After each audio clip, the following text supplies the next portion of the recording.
We are evolving the OS. Windows is now your canvas for AI and agents. We're innovating in 3 key ways. First, bringing AI and agents into your flow and making it more intuitive to use. And second, making Microsoft 365 Copilot more contextually helpful on Windows. And third, making Copilot Plus PCs even more powerful with enhanced AI. That clip was an announcement from Microsoft a few weeks ago. They're making it clear that AI is now at the forefront of Windows. Windows 11, they say, is becoming an agentic operating system. Agentic, the latest buzzword for autonomous AI. Soon your PC will make decisions on your behalf, with the help of a built-in AI. Shortly after the event, Pavan Davuluri, the president of Windows and Devices, tweeted the news online. The response was, well, far from pleasant. Some of the comments directly under the tweet received thunderous applause in the form of likes. They read as follows: "It's evolving into a product that's driving people to Mac and Linux." Another one says, "Stop this nonsense. No one wants this. You live in a Twitter bubble where AI will create tons of wealth and you'll perish unless you adopt it now. But your users are not in this bubble. They don't care about any of this. Shh. They chat with ChatGPT and that's about it." And another comment, "Nobody wants this except the parties you're selling our data to without permission." If you've used a Windows PC in the last few years, in some sense, you may have felt the same way, a little frustrated. The AI push seems like just the latest in a string of efforts to make it feel like the computer that you paid for isn't really yours anymore. From forced upgrades, advertisements carelessly littered through the user interface, online account requirements for everything, and now, an aggressive push into AI. You get the picture now. Windows 11 has become one of the biggest sources of user frustration in recent memory. As you'll later see, it's all part of the plan for Microsoft CEO Satya Nadella, and it's all working just as it's intended to. These changes have made a lot of people wonder, is Windows still a tool for the user, or is it a cash extraction exercise for Microsoft? And hey, these feelings aren't unfounded. It comes from years of bad decisions. But here's the thing, curiously, at the same time, Microsoft is now currently valued at $3.8 trillion and on track to reach $5 trillion. It's one of the most powerful companies in the world, so from a broad perspective, these decisions are making business sense. But right there, you can see it, a massive divergence is forming. As the value of the company skyrockets, the user experience of Windows is moving in the opposite direction, down the toilet. Everyone can sense there's a problem here, but the question needs to be asked, what exactly is happening here? How did Windows, the flagship operating system of the world, now end up feeling like it no longer works for the person using it? And why does Microsoft keep doubling down on these decisions? If you've ever wondered these questions, then today is your lucky day, because we'll answer them right now in this episode. You are watching ColdFusion TV.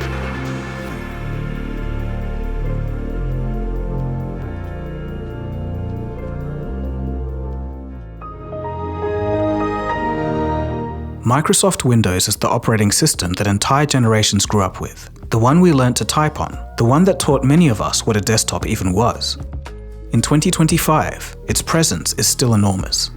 More than 1 billion devices run Windows. It holds around 70% of the desktop market, with Mac OS at 13% and Chrome OS under 2%. But for years now, Windows has fostered a slow but steady drip of annoyance from users. A programmer by the name of Rob Braxman, who had his software demoed on stage by Bill Gates, states that he hasn't seen backlash this bad since the transition from DOS 3.1 to Windows 1.0 all the way back in 1985. I've never encountered so much resistance to moving to a newer version, likely since DOS 3.1 to Windows, and that was justifiable. But in recent years, with the advent of Windows 11, I have to say that Microsoft has truly gone crazy. If the experience has been getting worse for so long, why does Microsoft keep making these decisions? Why does Windows suck so much today? To understand why Windows feels a bit like a money-extracting husk, we briefly need to look at how Microsoft came to dominate, and what they end up doing when they find themselves top dog. Back in the late 80s and 90s, Bill Gates built his empire by getting MS-DOS onto as many machines as possible. It's a wild story that I've covered previously in the piece, Gary Kildall, the man who should have been Bill Gates. But the point was, once Windows was everywhere, Microsoft could dictate the rules of personal computing. Look no further than the famous antitrust case and deposition of Bill Gates in regards to forcing Internet Explorer onto everyone, or just some of the aggressive contracts signed with hardware partners. In a way, it was a sign of things to come. Satya Nadella, the company's current CEO, is continuing the same idea of cornering the market, then dictating the rules, but in a less illegal way. He's capitalizing on Windows' legacy reach to push all users into Microsoft's online ecosystem. When Nadella took over in 2014, Azure, Office 365, and enterprise licensing became the core of Microsoft, and you can see the effect clearly in the company's valuation. This chart shows the moment Nadella steps in. You can see a sharp rise and continuous rise in shareholder champagne popping as the company steered itself towards cloud services and long-term recurring revenue. It has been a remarkably successful strategy for shareholders. In fiscal year 2025, Microsoft reported $252 billion in revenue, and over 55% of that, or about $138 billion, came from cloud services alone. When much of that business depends on B2B or enterprise clients and online services, the incentives behind Windows naturally shift. And this context explains why the operating system feels the way it does. In the corporate world, the grip of Microsoft is virtually absolute. Enterprise adoption of Windows 11 has passed 60% since support for Windows 10 ended. More on that later. And Microsoft controls roughly 40% of the server market. So some of you might be wondering, why do companies still use Windows if there's all these problems that we're going to soon talk about? Well, aside from company legacy systems and processes, for software support, Windows is still king. But going back to Microsoft's shift to the cloud, it's insanely profitable. When almost every corporation relies on Windows, who cares about home users? They do very little for the bottom line of Microsoft. Their frustration rarely affects revenue, and their complaints don't threaten billion-dollar contracts. So it's no wonder that over time, Windows began reflecting shareholder priorities rather than the users. Now let's get into the juicy stuff. Just some of the mind-boggling decisions that Microsoft has made. It's Windows' slow decline into trash.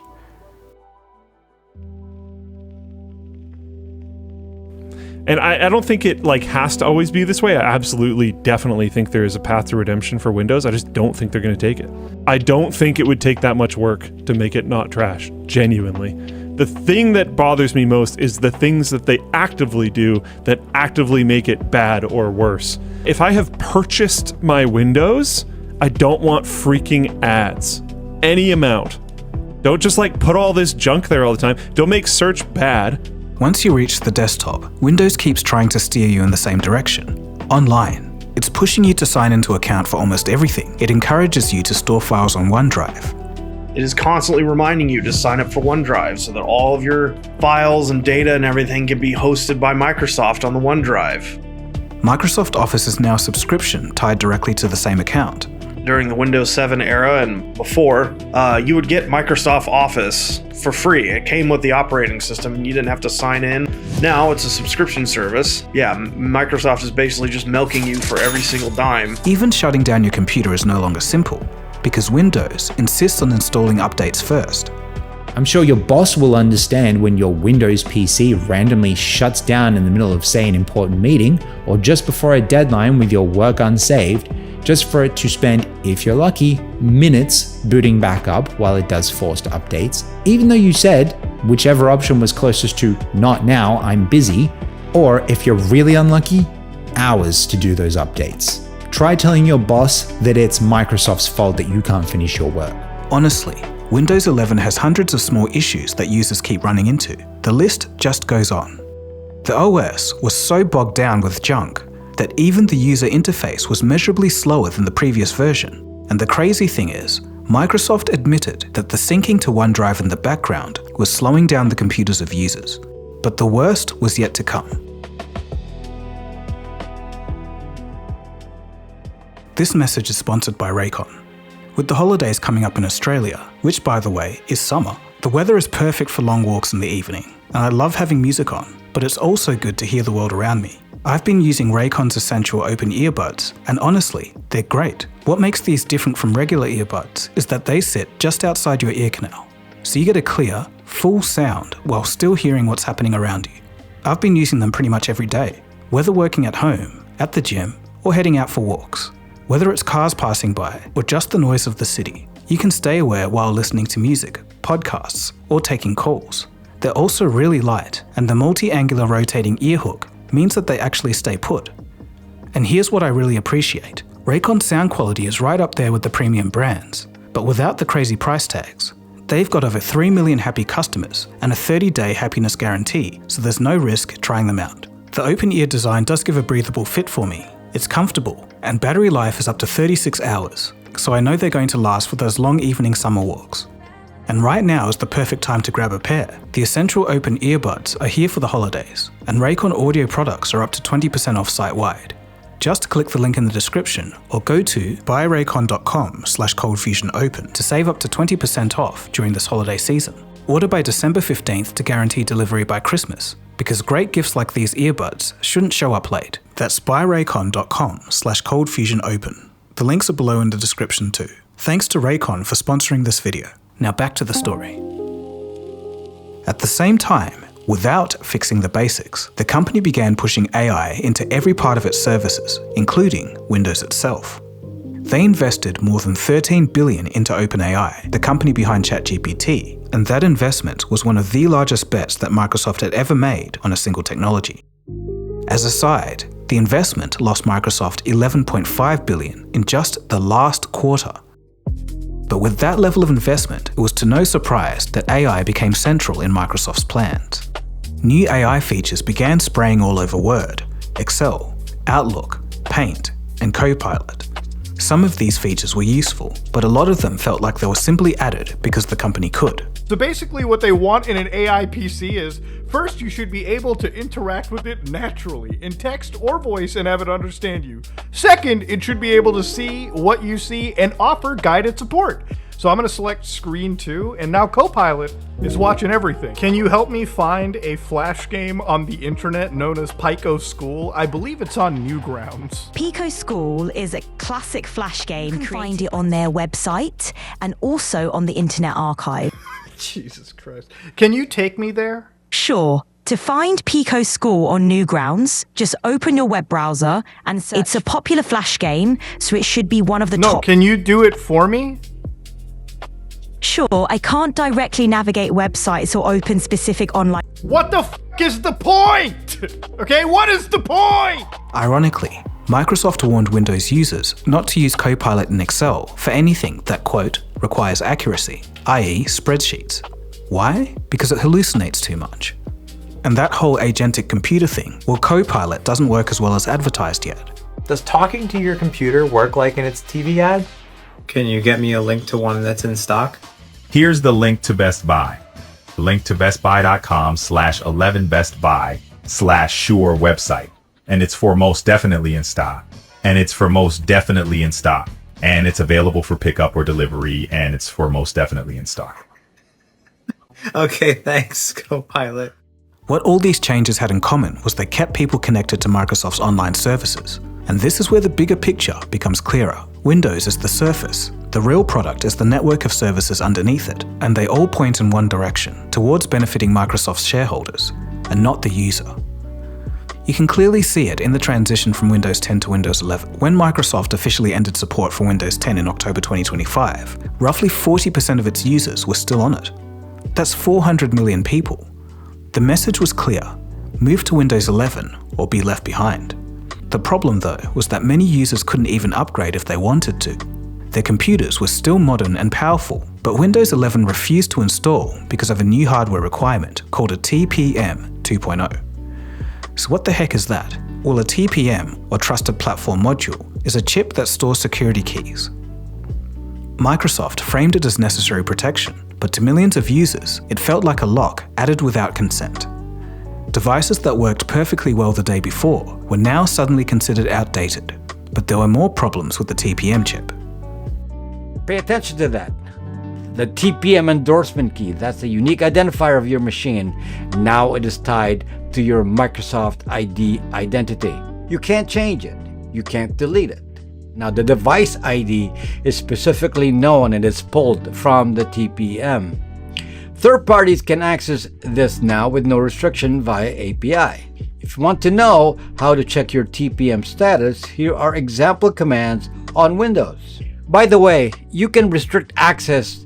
There's a deliberate purpose to all this madness, and it's all tied to the AI. So don't think this is some random choice by Microsoft. And that was only the start. The Windows 11 setup process now requires a Microsoft account and an internet connection. The option to create a local account was removed, and the usual workarounds were patched out. Have to have a Microsoft email address to use a Windows 11 PC. At least that's the way that Microsoft is pushing it. Because even the workarounds to get a local account working on a new Windows computer, which are slowly being broken as we go, even though people keep finding new ways, Microsoft keeps breaking it, now they're going to get to the point where you can't even use the PC with a local account. It's all a push to funnel users into cloud services and extract money from them. But that authoritarian approach comes with a cost.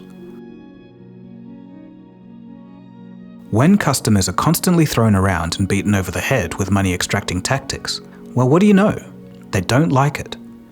People who once felt at home on Windows now feel like they're being watched, nudged, and controlled by the operating system. Instead of being a user, they feel like they're part of a product that they never agreed to be in. In some cases, they completely lose control of their computer.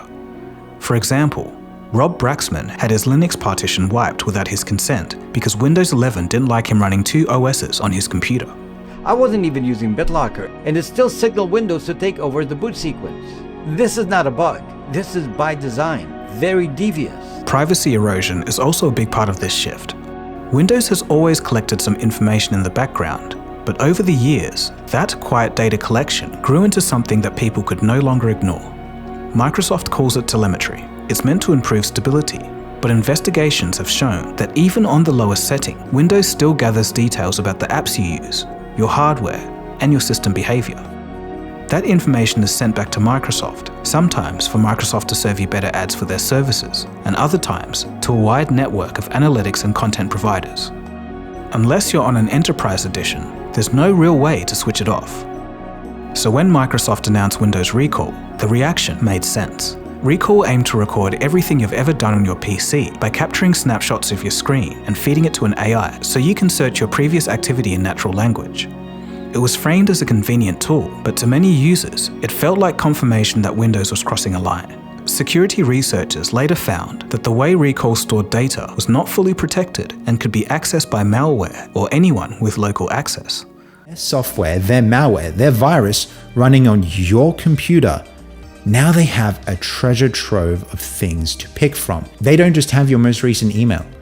They have every screenshot that your computer has ever taken. They have your banking details because they don't get scrubbed when Copilot or Recall takes a photo of it every few seconds. They know everything about you and can impersonate you to a T.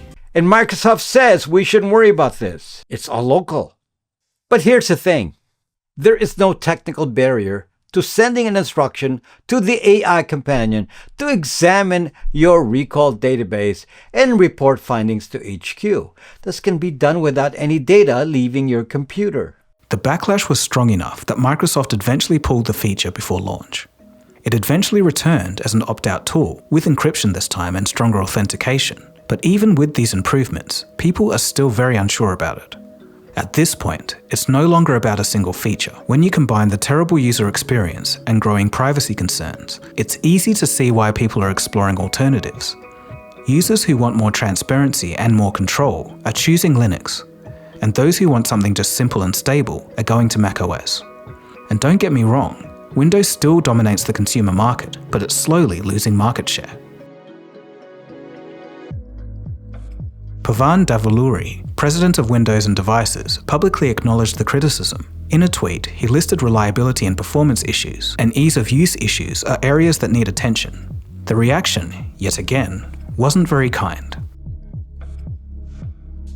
In the end, this story is less about Windows changing and more about Microsoft's priorities. The company found a model that maximizes shareholder value, but it comes at the cost of the user experience. So the real question is whether Microsoft is willing to put users first, even if that means earning a little less. But as Linux software compatibility improves, especially for games, more users will migrate if things keep going. But it will be a long time until Windows is dethroned. So, to all the Windows users out there, what's your take on this? Do you feel that Microsoft has pushed too far? For me, I sweared by Windows for the longest time, but I begrudgingly made the move to macOS when the M2 generation came out. And frankly, besides some strange UI decisions, it's been pretty smooth sailing, and it's worth not feeling like you're being spied on or having ads in your software. And it's clear that I'm not the only one. There's an update for our switching to Apple Video. Oh. For one thing, this is still in my backpack. Still? Still. But okay, even I've more, switched by now. Wait, what about second MacBook Pro? I bought this with my own money. I have not purchased a laptop in like 8 years. I opened this piece of crap up, this Windows garbage. The driver update literally failed, bricked it. It took me like 2 hours to get it. And I was just like, F this, and ordered a MacBook.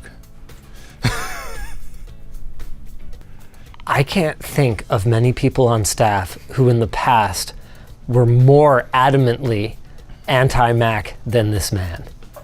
So that is the crisis in Windows.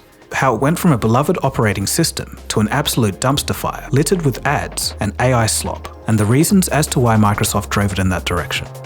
Anyway, that's about it from me. My name is Dagogo, and you've been watching ColdFusion, and I'll catch you again soon for the next episode. Cheers, guys. Have a good one.